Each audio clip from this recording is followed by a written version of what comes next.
Hello and welcome to Connected by Controversy. I'm your host, Chris White, and today is all about the most controversial country for U.S. foreign policy in the Americas, Cuba.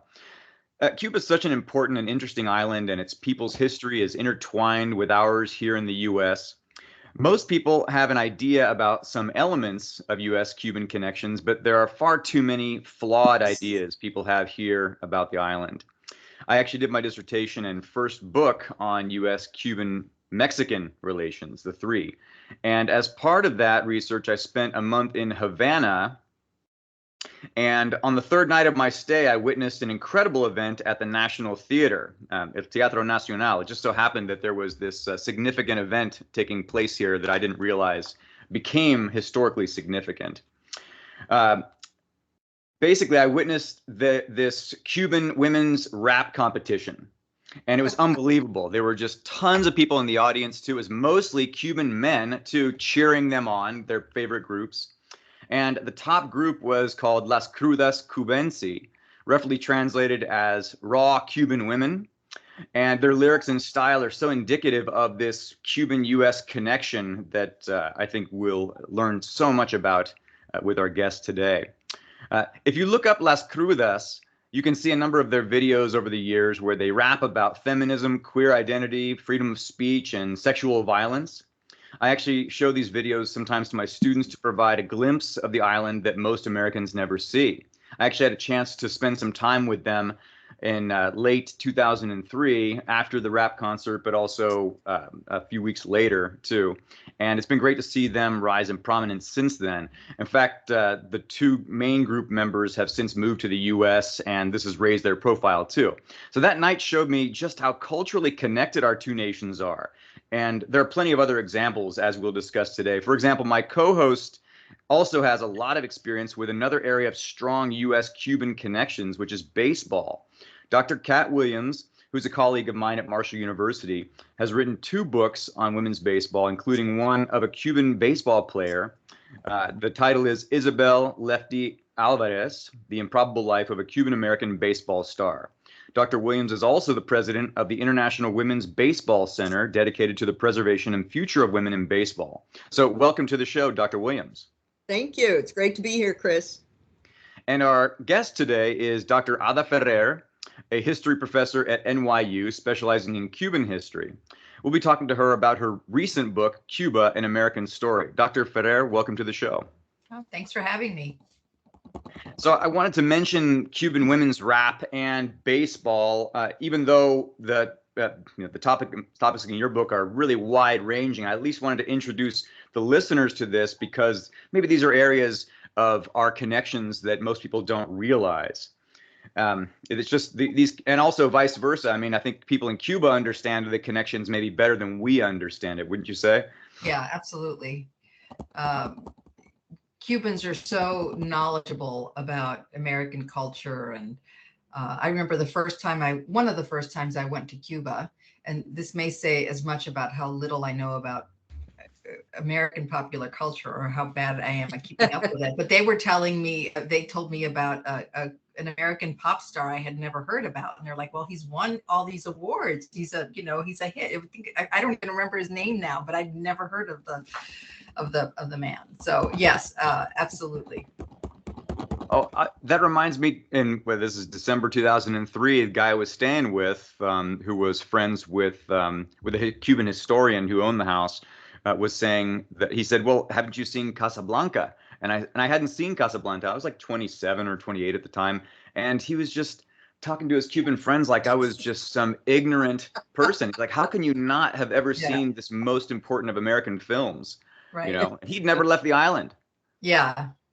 Yeah. So I went back and watched. It's also that, I mean, one thing also is that Cuban television, it's hard sometimes for Cubans to go out and do things. I mean, it's not like there's people stay home the way they do in the US, especially now. But I think one main source of diversion is, or used to be, it's changed now a little bit, but it was television. And there were only something like 3 stations and they played the same film. So everyone would watch whatever film was on that night. So that's another, and actually American films were played on Cuban television, are still played on Cuban television. So, yeah, Isn't sometimes that without amazing? permission of their directors, right? So, but, yeah. So your story is also very interesting. A lot of Cubans, Cuban Americans, Cuban exiles, however you want to put it, have experienced what you have gone through, but also a lot of Americans really don't understand the story of Cubans who came here in the wake of the Cuban Revolution. Can you talk about your own family's story? Yeah. So, well, I was born in 1962. So between the Bay of Pigs and the missile crisis. And my father left for New York while my mother was pregnant with me. My mother and I left together when I was about a year old. We had to leave. Well, my mother decided to leave my brother behind. That was her son from a previous marriage because his father, who was a diehard revolutionary at the time, would not let his son leave the country. And so it wasn't, in some case, one story out of many of family separation, right? So my mother, left in 1963 with me. She never saw her mother again. My brother ended up coming to the U.S. later in 1980 during the Mariel boat lift. So these are, stories and waves of migration that all overlap and intersect. But for me, what it meant was that I grew up in a family and in a community, because I grew up in a place called West New York, New Jersey, which was predominantly Cuban. I grew up in a community that was kind of obsessed with Cuba. Cuba was just always talked about. There were comparisons made. There were memories invoked, right? Every year on September, in early September, we all marched in the procession to Our Lady of Charity, La Caridad del Cobre, who's the island's patron saint. Our priest used to pray for the release of political prisoners on the island every Sunday, right? So it was ever present. And the memory, the pain, the family separation, the kind of longing, the missing of family. It was just part of the ether. And were you all from Havana? Well, we had moved to the U.S. from Havana, actually from Marianao, which is an adjacent municipality, which is basically part of Havana. But my parents had moved from different parts of the island to the capital in the 1940s, when there was a lot of migration, internal migration to Havana from the countryside. They both grew up in the countryside. Oh, okay. Sure. Actually, my cousin on my mom's side married a Cuban woman who had come here actually with her family when she was one, also in around the same period of time that you did too, maybe 1962 or 63, or maybe. And that's right. They had experienced the Cuban Missile Crisis, so they came afterwards, maybe in 64 or 65, after pretty much losing everything, and then they lived in Miami. Yeah. So, but you grew up in outside of Miami. How would that be different? How is a Cuban exile experience different than growing up in Miami? Well, I think in both places, Cuba's always present. It's just part of the community's consciousness, part of the community's interest and obsession. I think so. And having, so in that way, it's not different. I think one difference is that in Miami, Cubans became really powerful in a way that wasn't always the case in the Northeast. So in the Northeast, it felt more like we were one minority, one immigrant group among many. Whereas I think in Miami, there's different kinds of immigrants in Miami as well, and most notably Haitian immigrants. But it felt like in Miami they wielded more power and more influence in local elections, state elections, and eventually in national elections. So I think that that translated, I think, into I don't know, maybe an awareness in the Northeast of other communities, other paths. The fact that I grew up in West New York, New Jersey, which is literally right across the Hudson River from Manhattan, right? So I would go read in this beautiful little park that overlooked the river, and I saw the New York skyline all the time. It made me think all the time that I wanted to live there, which is now here because I now live in New York. And, you know, I grew up, my father worked in New York City at a hotel as a short order cook.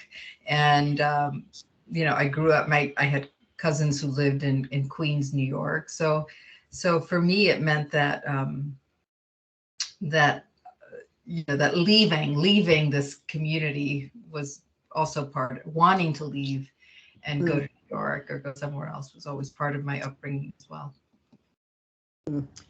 And you know, the book has a lot of your family stories weaved into it, but it's also a lot of other Cuban families' stories too, and that's what really makes this book unique. I mean, a lot of the you know, I'm thinking of, you know, Hugh Thomas and Luis Perez's these big books about Cuban history or U.S.-Cuban relations, and it's really about diplomacy for the most part, or maybe military actions and all that. But you're including all of those. I mean, we hear about the Cuban Missile Crisis, the Bay of Pigs invasion, slavery, sugar trade, and all that. But then you have these individual stories in there too. What made you choose that path?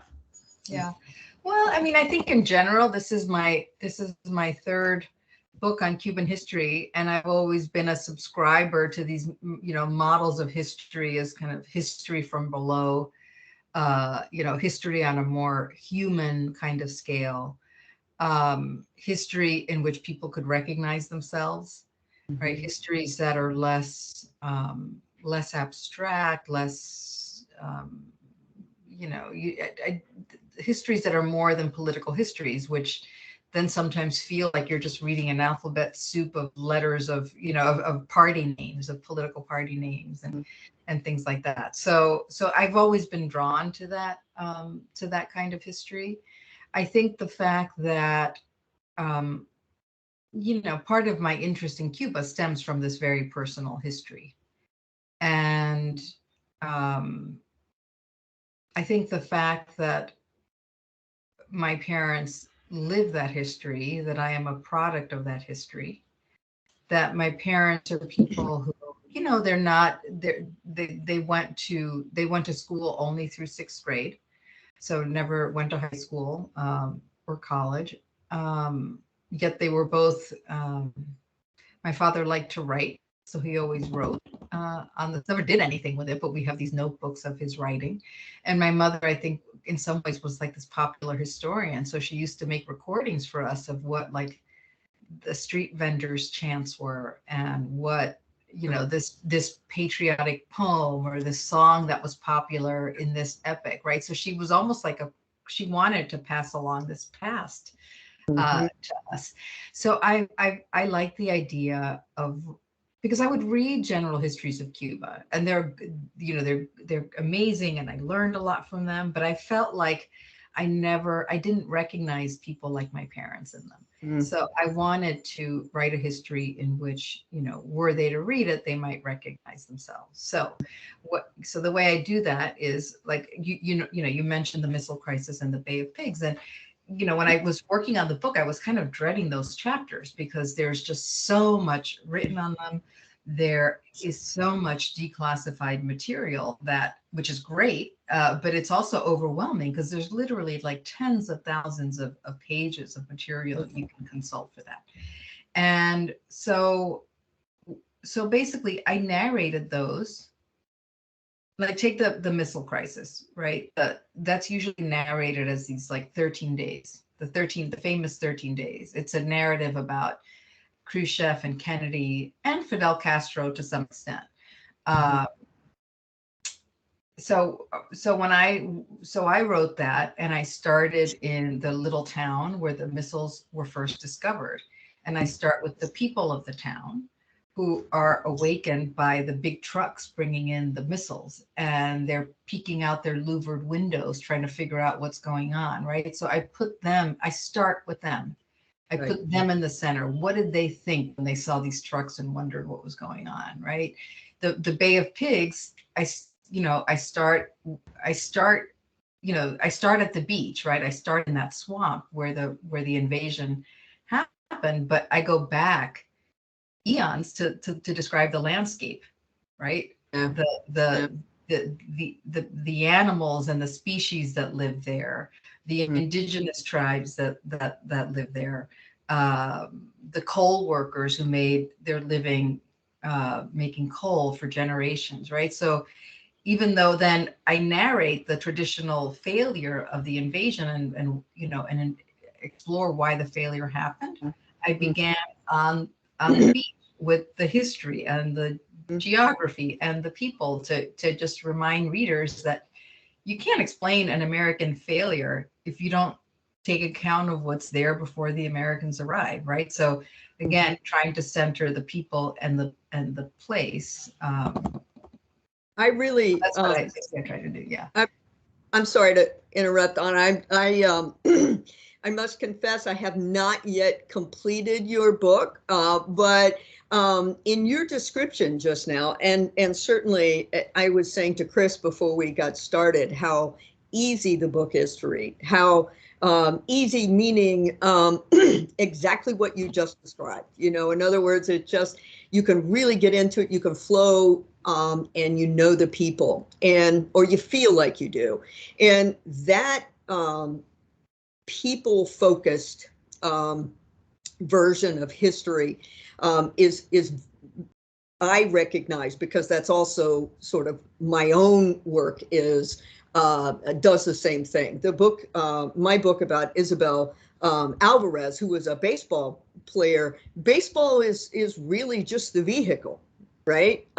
It's the way for us to see, here's this 15-year-old, who lives a couple of blocks away from the baseball stadium and grew up playing baseball in the street, and the connection to baseball that was beyond the sport is very similar to what you're describing, and ultimately becomes very political, becomes very instrumental in her leaving the island.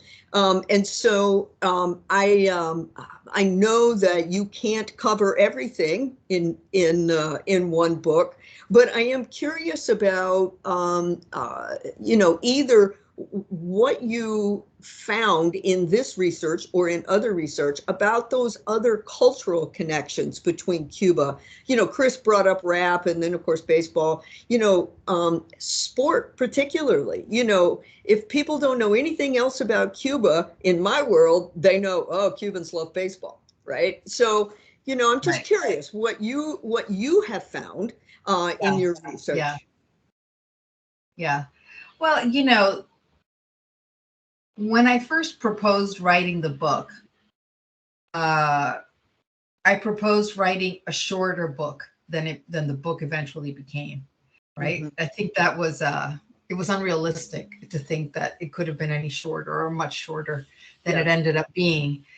But what it meant was that as I was writing, I kept a notebook, or I kept a list in a notebook of things I was leaving out.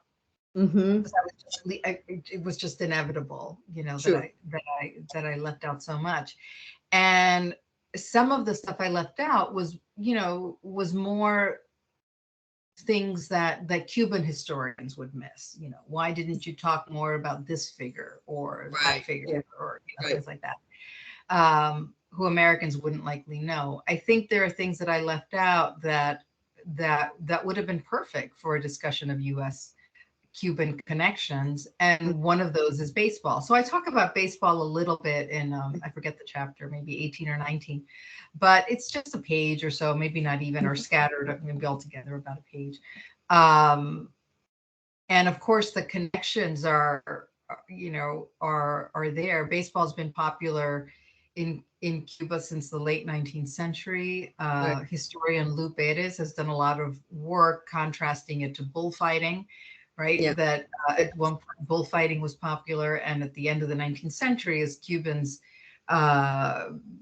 were fighting for independence and imagining themselves as a modern nation, baseball seemed modern and bullfighting seemed Right. not modern. So that was what he gives that as one of many reasons why they were Mhm. attracted to the sport of baseball. And then there were structural, there were actual institutional links, right? You had Cuban baseball players who used to come to the US to play Right. in what was called the US Negro Leagues. You had winter baseball where American players would go play in Cuba during the American winter, and Mhm. things like that. So there was all this movement back and forth, and not just that's important, not just for the history of baseball, but for the history of, say, the relationship between African Americans and Right. Afro-Cubans, Right. for the history of race in a more hemispheric or broadly American sense. So that's really important. Another one that is similar to that is the question of music, right? Right. There's so much connection between, Mhm. and actually this was suggested by Chris talking about rap, but of course that goes much farther back, right? To the to early jazz uh, and all kind. You think of Desi Arnaz, and I mean, the era of big orchestras, the Cuban mambo. I mean, all those things. It's a long history of of of overlap and intersection between musical forms and between musicians and dancers and actors and actresses who move back and forth between these spaces. So that's another one that I could have done a lot more with and didn't, in part because there's a really wonderful book by a music historian named Ned Sublette who does that really well. Another area, so music, baseball, film is another one. Also, in terms of uh, there's really interesting things one can do on the question of links between African Americans and Afro-Cubans going back to the late 19th century. And I do that a little bit in the book, but there's a lot more I could have done in terms of that. Well, obviously, you have done an amazing amount. I certainly didn't want to point out what you didn't do. Yeah. I just, I think there are so many ways that, for example, baseball, because that's my area. There are so many ways that we can teach about Cuba. Yeah. And about Cuban history and the connection between the U.S. and Cuba. I teach a class called Baseball in the Americas, and I intentionally do that because I get to sneak in a little bit of Latin American history, Right. and so what I come away often every semester with are students who say, "Oh, well, I didn't realize X, Y, and Z Yeah. were connected." And so I just think that, as I said before, using baseball or music or dance or Yeah. any number of other sort of cultural Right. elements Yeah. as the vehicle Right. is often just a really exciting way. And then the last thing I want to say, and then I'm going to let Chris, because I could talk about this forever, is that there's this year, finally, a Cuban baseball player named Minnie Mendoza was elected into the National Baseball Hall of Fame, and I've been pulling for him for a lot of years. So thank you for those connections. Sure. I won't promise I won't speak up again, but Yeah.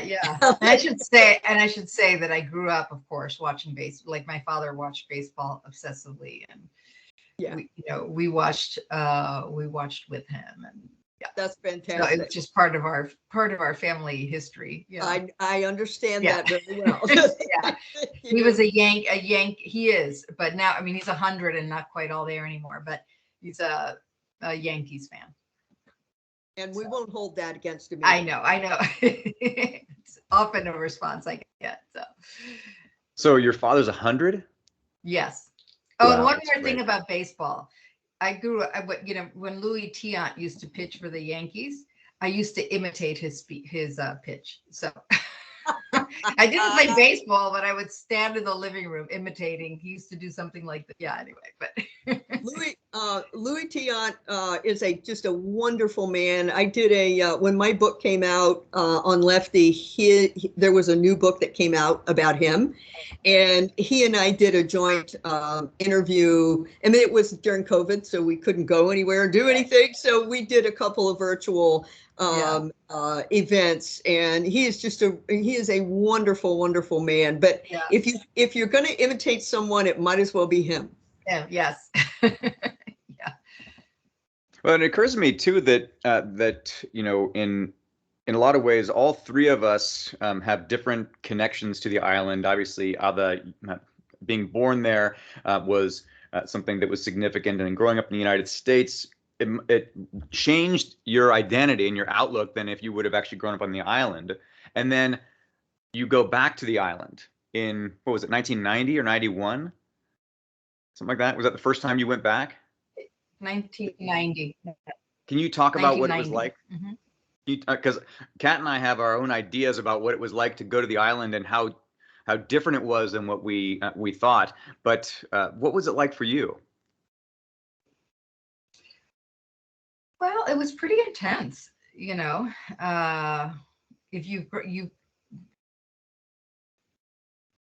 as I said, Cuba was such a major presence in my life, an absent presence, but still it was just, it felt like a central organizing principle for my whole life, right? So to finally get the chance to go back was amazing. And it took a long time to figure out how to go back, because the fact that I was born there meant that, for example, so I was doing a PhD in history, and I wanted to work on Cuban history. So I knew I would have to go back to work in archives, and I wanted to go back regardless to see the place and see where I was born, to meet my family, most of which was there, my extended family.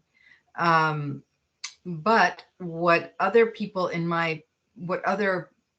PhD students would have done was just gone in on a tourist visa and then gone to the archives, made a link to a historical institution or, et cetera, a research institution, and set up a link to get access to the archives.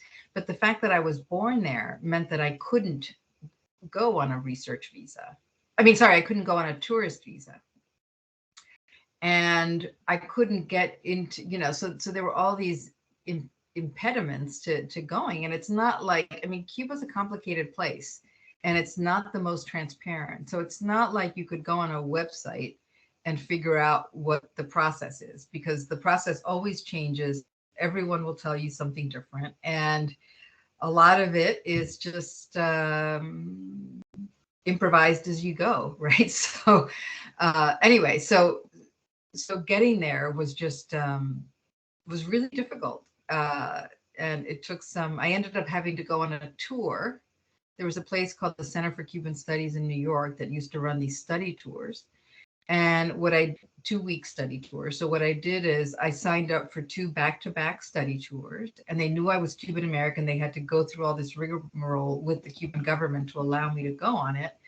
And then while I was there, I made some connections and, figured out how to go. The second time I went, it didn't work. I went in on the wrong kind of visa, and I couldn't go to the archive. So, so it just took a long time to figure out. And, but at the same time, it was just amazing to see the place. I remember we were the first time my flight arrived, it was almost midnight when we got to the hotel.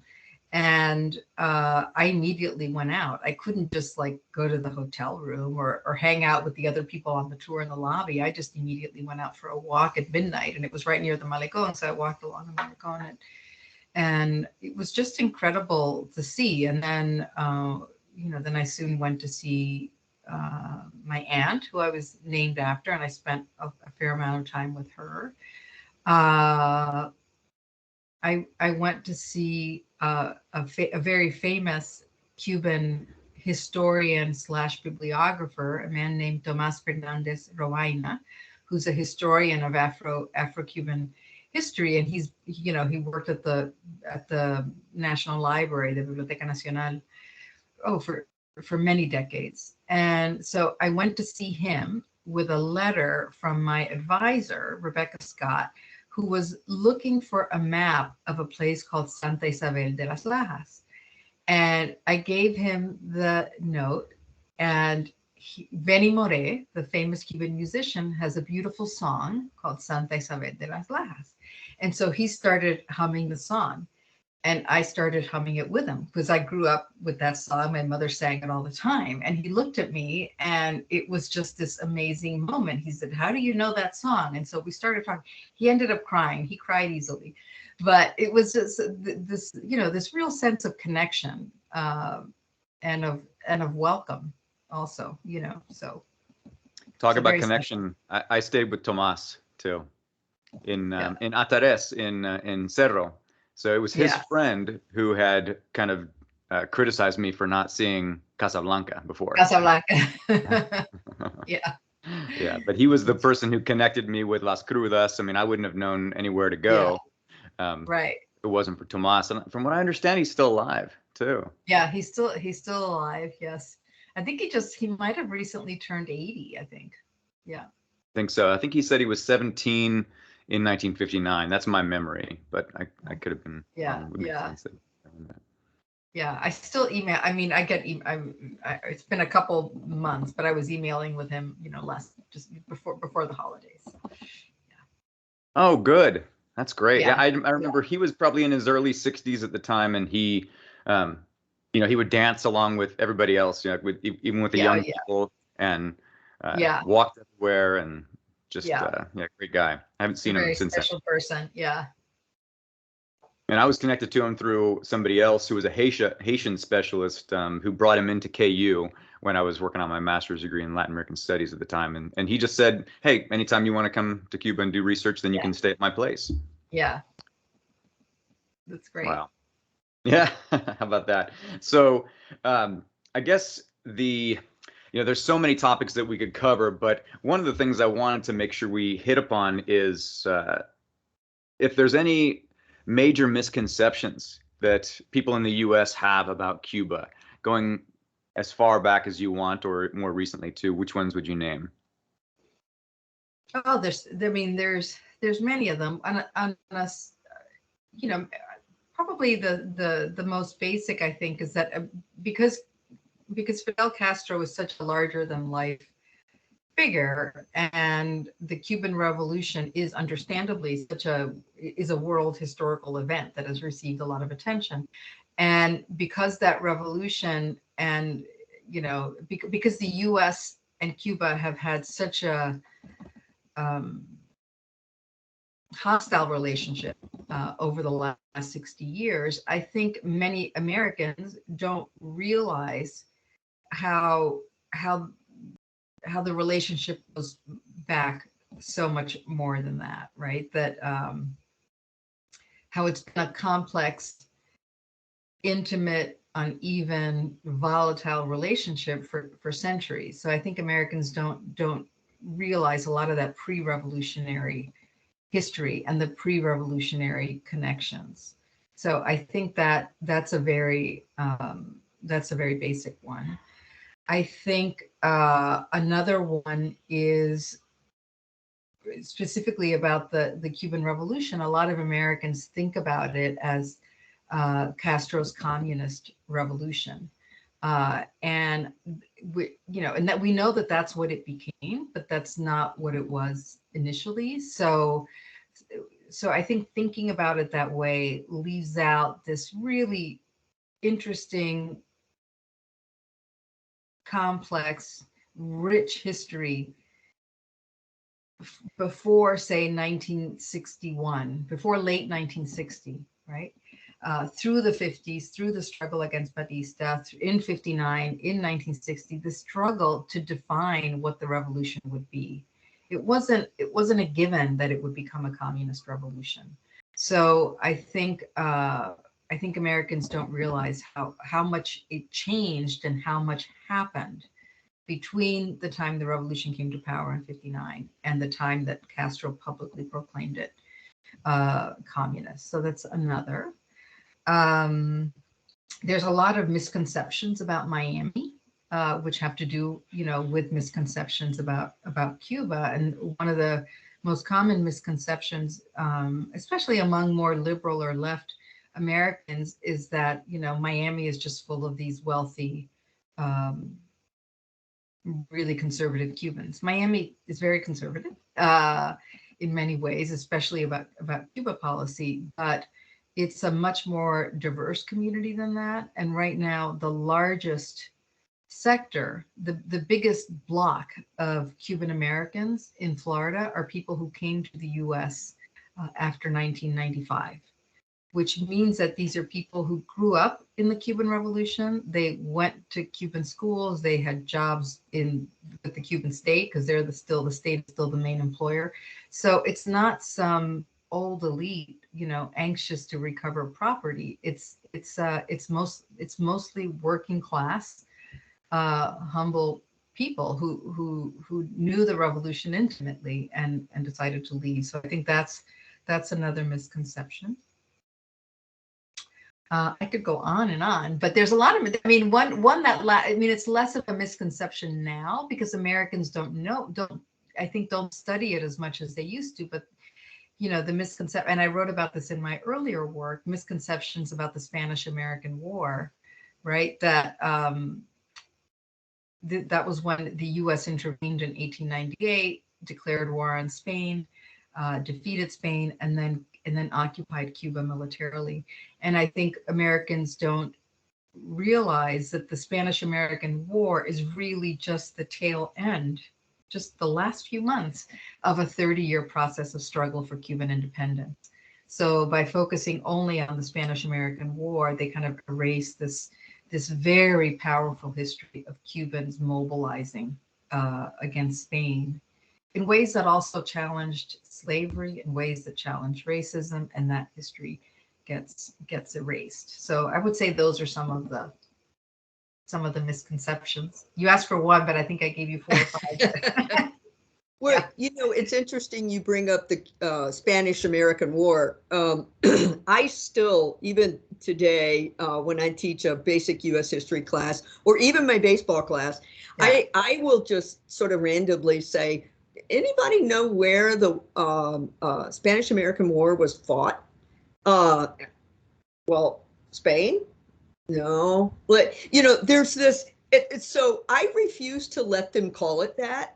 I force them to call it the War for Cuban Independence. Yeah. And it's not about being, see, you're stupid. Yeah. You don't know that. Right, it's shifting that narrative. And that's what causes those misconceptions, that right. Weird ideas. Sometimes it's just that language, it's just turning it upside down.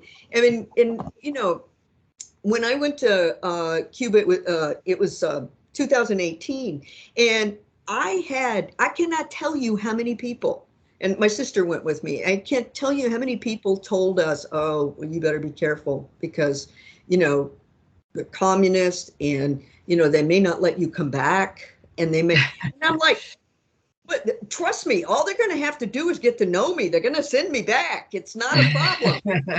but those kinds of misconceptions, like the boogeyman, they're still alive and well. Yeah. And it's nothing, of course, as you know, I'm saying this to people who know it, nothing could be further from the truth. But it's, I don't even know, aside from shaking up the narrative a little bit, how would you, how do you break that up? How do you, how do you go forward in even just little ways with undergraduate students, for example? How do you do that? Because we do such a disservice, not only to that long history, but to those students who don't get it.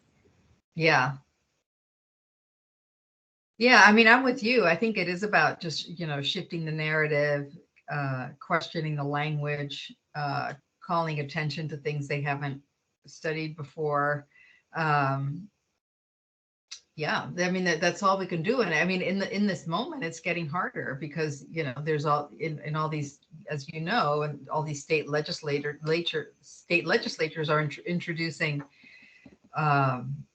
legislation to limit the study of history, the teaching of history in critical ways. And I mean, for them, they call it about critical race theory, but it's really about history. It's history much more generally, right? You can't teach the history of the U.S. without teaching about the role of slavery. That's not history if you don't teach that, right? So, yeah. And I think in some ways, the misconceptions of the Spanish-American War, the War for Cuban Independence, kind of connect to the Cuban Revolution as well. Absolutely. Yep. How would you say those connections exist? Well, it's interesting that, when we think about these events, the Spanish-American War seems so, it was so long ago. But then you think about the Cuban Revolution, that was also so long ago. And for American politicians and statesmen, many of them were alive during the Spanish-American War. They knew, they thought about it as a glorious event, and they thought about it primarily and incorrectly as Americans winning independence for Cuba. That was the way they talked about it. That was the way Americans talked about it for generations. So in 1959 and 1960, et cetera, when tensions arose between the new Cuban government and the U.S., what American politicians often said is, they are so ungrateful. We freed them. We helped them. Then they had trouble and we freed them again. And look what they're doing. That is so ungrateful. We did not free them so that they would later become communist, right? And so it was that language from the Spanish-American War and beyond just played right into kind of the U.S. sense of betrayal and indignation in 1959 to 1961. And you have these two major figures in Cuban history, these kind of scholar warriors, if you will, Fidel Castro and Jose Marti, and they're saying some of the same things, even though they're separated by several generations. Can you talk about some of those similarities between them? Yeah. So, Jose Marti, as you know, I don't know if your viewers know, is probably the second, I say this in the book, the second most famous Cuban after Fidel Castro. So he was primarily a writer and a political activist and organizer. He created in New York, he lived most of his adult life in New York City, so did a lot of that activism and writing and organizing from New York as an immigrant struggling to earn a living. And he created the Cuban Revolutionary Party, which was the pro-independence party. He went back to Cuba in 1895 to fight in the War of Independence and was killed not long after arriving. And he was very concerned about the U.S. He knew the U.S. well from living in it. He was a firm, deep believer in Cuban sovereignty and Cuban independence. And he worried about the U.S.'s ambitions regarding Cuba and regarding Latin America in general.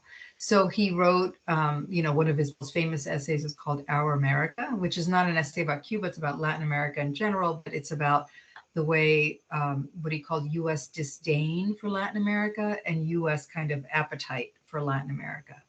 So he was very worried about the U.S.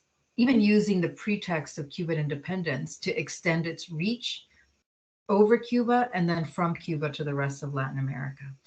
So now Fidel Castro, when he was fighting against Batista, did not use that kind of language of that he did not question publicly American imperialism or American ambitions regarding Cuba. But I think that was there. His because he was he was a big reader of Marti, a big reader of Marx. He actually was a big reader. Everything from Victor Hugo to Freud to all kinds of things. But it was really only after he came to power and after the U.S. started expressing its trepidation about new Cuban policies, that Fidel Castro, more publicly took an anti-imperialist nationalist stance. So I think Fidel Castro before coming to power was that, was anti-imperialist and nationalist, but it became more public as the U.S. Cuban, as the standoff became more, more acute. That's an important distinction I hadn't thought about before, the difference between their writings before the wars in each respective case for the War of Independence, because at his famous speech in 1953 after the Moncada uprising and the history will absolve me speech, he doesn't lay into the United States. No, this is really about Batista. Right. Exactly. Great point. And I should say too, I think I accidentally said that your title was Cuba, an American Story. I should clarify it's an American history, right? Can you talk about why you chose that title? Because that really, I've ruminated on that so many times. Yeah. It just kind of repeats as you read the book, and it's such an important title. Can you talk about that? Yeah, but there were many reasons. One is, I could have just titled it Cuba, a History, but that seemed more boring. And also I feel like Cuban history is so tied to the history of the US that it's impossible to write a history of Cuba without considering the American role in the island. So any history of Cuba is also a history of that relationship. Not only a history of that relationship, but also a history of that relationship. And then the other thing I wanted to do, and I think this is the main reason I like that title, is that I think for, thinking that the book is written in English primarily for an American audience, I want them to read the book and not just learn about Cuba, but also to learn about the US, right? To learn about the US, as I say, seen from the outside in. So it's almost, I feel like, an incomplete, selective history of the US seen from Cuban ground and Cuban water. So I call it a kind of shadow history of the US. Because I think for many American readers, they're going to learn about Cuba, but they will also learn new things about the US, going from the Spanish-American War to the US role in Cuban slavery, to the US's responses to the revolution. I think that will be new for many American readers.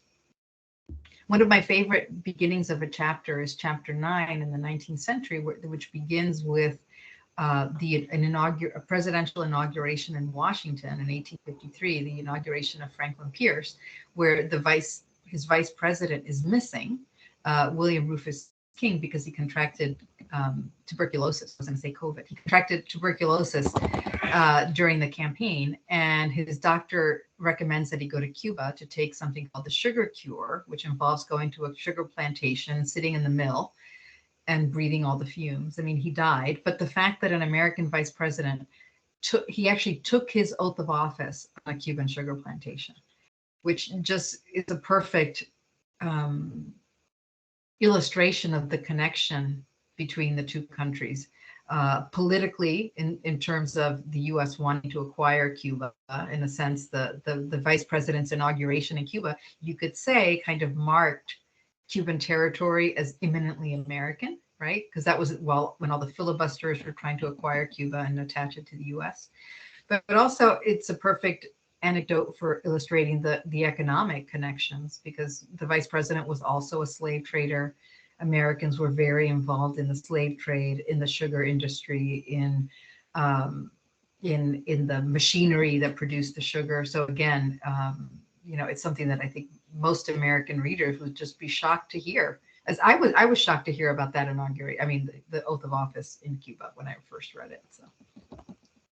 Well, and you're really the perfect bridge for telling this story that way, to think of both Cuba and the United States as really American in that broader sense, that original sense of the word. Right. You can conceive of that in a way that people who were raised in the more kind of mainstream U.S. environment wouldn't be able to see it.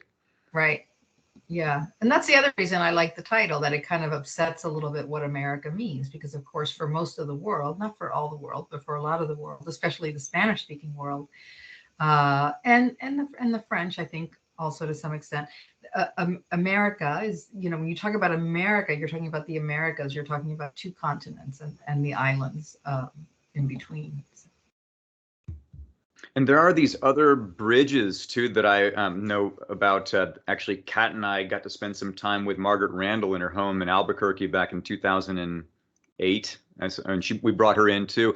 And that's how she kind of conceived of herself too, as she's an American, U.S. American term she uses, but her travels to Latin America were based on trying to kind of write about Latin America from within, and especially focusing on women. And the role of women was so important to kind of conceive of these transnational connections between the U.S. and various Latin American revolutionary movements too. Yeah, right. Yeah. And especially the role of Cuban women in revolutionary movements too, in Cuba and in the revolution itself, but also in the government. You mentioned many of them too, and they're like Celia Sanchez and others. Can you? Yeah. Yeah. Yeah. So, I mean, in part because I wanted to write this, this more peopled history. Then, of course, some of those women, many of those people are women, and many of those people are Black. And so I tried to when I could, call attention to the kinds of people who don't usually figure as prominently in a broad kind of epic history. So Celia, I mean, they come up quite a bit, as do Afro-Cubans. Well, and in the same way that, we've talked about language and narrative, and in the same way that we have to make sure we're defining America or anything else the way that we really mean it, we also have to define revolution and rebellion. And, there are obviously, when we're talking about Cuban history, we're talking about revolution in the sense that we kind of think of it, right? But in talking about those women that you bring up and that Margaret brings up, and that again through baseball, women who are playing baseball in, let's say, the early 20th century in Cuba, or even as we move into the 30s and 40s, as Lefty did, there's a cultural revolution happening through sport. And so there are a lot of ways that, whether it's women, it's people of color, it's whatever, participate in and help to bring about revolution. And so I love the inclusion of the women that you're talking about, and of course, using Margaret Randall as a guide, which those of us of a certain age who've read Margaret's work obviously use her as a guide very often. So I think it's just also, as you said, using people as the focus, as the center of this history.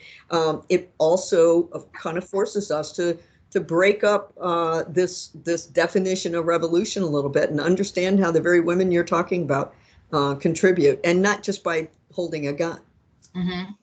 Yeah, absolutely.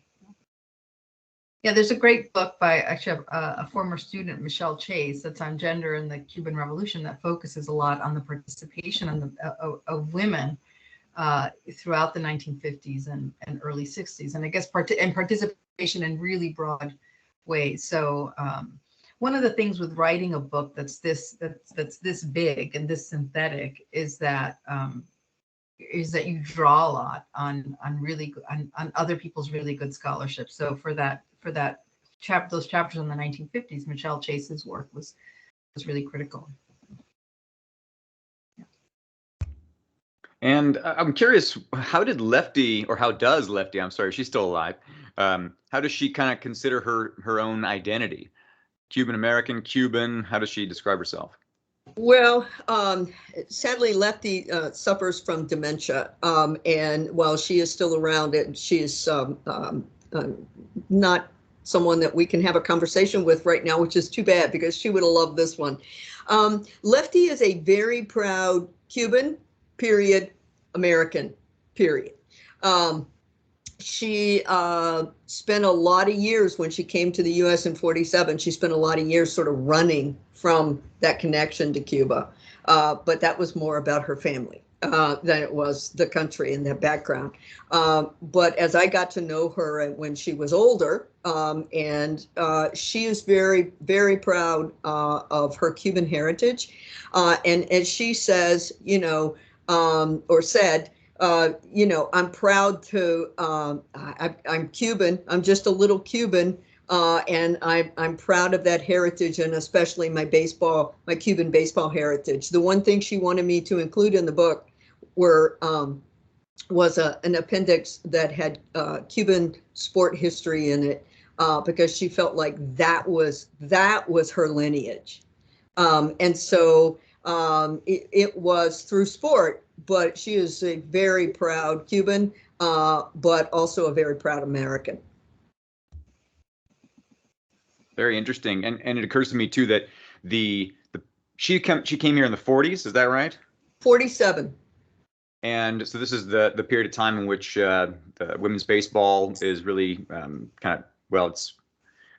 it's already peaked at that point because of World War II, right? But it's still a big deal, and she's young coming to the United States, but there aren't those same kinds of barriers that there eventually are later on. Like there's this group of the pre-revolutionary period where Cubans are able to come to the United States and Americans can go to the island.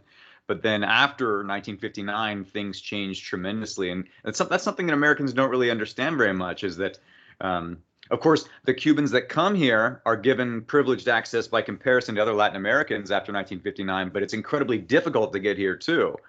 And for Lefty, she left her entire family there. She got on a plane at age 15 by herself, speaking no English. And so she did not see her parents again until, well, she had to go back and forth in the off season to play baseball. But yeah, once the revolution, she was here, and that was that. She saw her mother one other time. Interesting, and this is probably indicative of a lot of families. Her father was what she called, quote, a policeman for Batista, and her brother, quote, fought with Castro. So I think their story is probably very, very common in Cuba, but it created a very interesting world for this 14, 15-year-old and leaving and coming to the U.S. So Ada, you talk about your brother having been left behind when he was young, and you were incredibly young too. And Kat's talking about Lefty coming here as a teenager. There is this kind of long history too of families being divided, and also of children coming to the United States from Cuba in a variety of ways. Can you talk about that? Yeah, I mean it's a very typical story. After, especially after 1959, the most famous case are what's called the Peter Pan program, which sent thousands of children by themselves to the U.S. because the parents were fearful that the government was going to send them to the Soviet Union for indoctrination, or take them away from their parents. Some parents, mostly parents with some means, sent them to the U.S. alone. And in most cases, the parents joined later, but that could often be years later. It also worked that sometimes I know someone who had her whole family leave because they disagreed with the new government, but she was 15 or 16 and was a real believer, and she stayed all by herself. Her whole family left, and she stayed in Cuba at the age of 15 or 16. So these stories of family separation are really, they're legion. They're part of the history of the Cuban Revolution. So they didn't always have happy endings. My brother's story was not a happy ending in many ways. So but yeah, it's just I think it's I wrote a personal essay about my brother that was published in the New Yorker early last year in March of 2021. And when I wrote it, I just received so many emails and notes from people um, whose families went through similar things. And, many of those people were Cuban and were talking about family separation as a result of the Cuban Revolution. But I received letters from people who had similar, really painful stories of family separation from all kinds of other settings. So Greece, Angola, there were Holocaust survivor or children of and grandchildren of survivor letters, right? There were Central Americans, just from all, the disruption and history and violence wreaks all kinds of havoc at a very intimate personal level that is felt, at the heart of the family as an institution. So I think it's an inevitable part of writing these people's histories, that you're also talking about these intimate, often painful family stories. Yeah, so important. It reminds me of Guillermo Vidal's book, Boxing for Cuba, which I reviewed before it went to press, and then he switched presses. But you start to get the sense as the story is being told how disrupted the revolution is, and he kind of grows up as being critical of Castro, which makes a lot of sense. But then you start to get the sense of he balances out his perspective, but then in the end you realize, with all the glory discussion about the Cuban Revolution that a lot of Americans believe in, a lot of leftist Americans believe in the glory of the Cuban Revolution, that it was so destructive to his family, the decisions people have to make, whether or not to stay on the island or to leave, that's not something that can be taken lightly. Right. And his actions led to consequences that have had a ripple effect for millions of people. Right. Yes.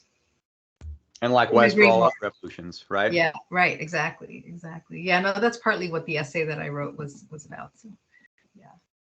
So I feel that really strongly. Yeah.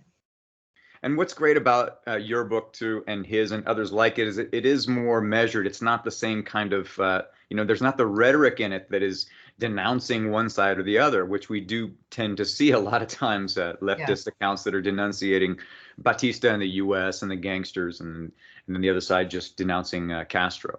Yeah. Well, that's the thing, is, again, going back to this idea of a peopled history, like, people don't live in slogans, right? So people live complex lives that often, don't fit in those neat boxes that slogans require. So, so that's the kind of history I tried to write. In a sense, that's what I meant by saying that I couldn't see my parents in those histories, because they were often,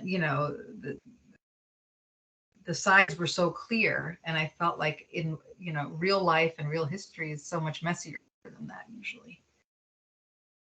Well, and this is the perfect time, I think, for a book like yours to be read. Maybe something like that. I mean, it would have been great during in the midst of the Cold War too, when we were getting more of these books in the 70s and 80s that were just diplomatic histories. It would have been great to have that personalized perspective, but you were younger at the time, and so you couldn't write it then. Couldn't have written it. But you're now reminding us kind of something that, I mean, Latin American studies, as you know, in a lot of ways, is being kind of sparked by the Cuban Revolution, and there's probably just as many books written about Cuban history as there is about Mexican history or Brazilian history in the United States, at least. Yeah. So, but you're kind of reminding us that this is still an important topic to discuss. Yeah. And I think now, nobody, it's been over 60 years. The question of what U.S.-Cuban relations will be is an open question. And also the question of what Cuba will be is an open question, right? With, no longer Castro's in power, the rise of some protest movements. There's a real question about what's going to happen next. And I think when those questions arise, there's always the accompanying question of how you interpret what came before, right? As the present becomes uncertain and volatile, people begin fighting over history and over what came before. So I hope that the book forces that debate to be a little more honest, maybe, or something like that. And when was the latest trip that you took there? Shortly before the pandemic started. So it was in November of 2019. And Kat, when were you there?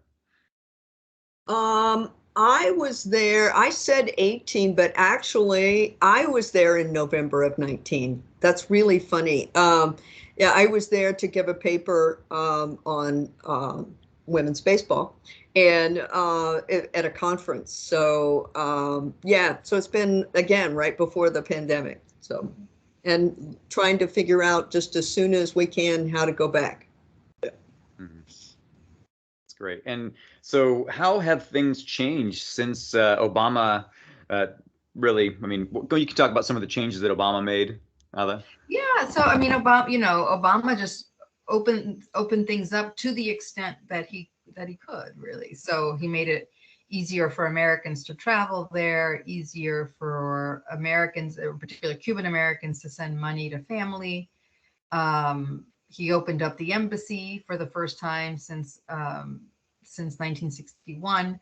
So all those things, they created a sense of hope among Cubans. I was there when Obama visited and got to see firsthand the excitement and the anticipation, and people were hopeful that that some change would happen. There were people opening up businesses. Raul Castro had instituted some very modest economic reforms that allowed more people to open their own small businesses. So people, were opening, little bit. I mean, not hotel chains certainly, but I had a cousin who opened up a piña colada stand outside a tourist spot, and she was doing quite well. And then when Donald Trump reversed many of those changes and the stream of tourists dried up, she lost all her money and had to shut it down. And her story is very typical. So a lot of those private businesses had to shut down because Trump made it almost impossible for Americans to travel there. And then after that, also because of the pandemic. Yeah. And that we'll see. Wow. I mean, Biden said he would change the Trump policies that hurt the Cuban people. Everyone assumed that to be limits on family remittances. Everyone assumed that to be restrictions on air travel because Trump shut down travel flights to provincial cities. But none of that, Biden hasn't done that yet. So, and it's hard. And given the protest, it's a little hard in some ways. It's become more complicated for him to do it because he would be seen as rewarding. He might be seen as rewarding the Cuban government in a moment when the Cuban government is engaged in really brutal crackdowns on dissent. So yeah. So nobody, I mean, I don't know what's coming next. I'm not going to pretend otherwise. There's an industry in that going back decades, right? People like Oppenheimer and many others predicting what's going to happen after Castro falls. Yeah. Right. And there's just no way of knowing it. And what I've found is that the Cuban people have a tremendous amount of agency, something that is completely left out of the political discussions up here. They are able to find avenues of whether it's protest or just shaping their own lives too. They find incredibly ingenious ways, with a lot of ingenuity too, to make ends meet within the limitations that they have. Yeah, I mean, right now the situation is really dire. I think it's in some ways right now it's close to what it was in the special period, which was when the Soviet Union collapsed and Cuba lost all its subsidies. So people are comparing the crisis now, the food shortages, the really astounding increases of the cost of food and basic necessities. People are comparing that to what was happening then. So I think it's a really tough moment right now.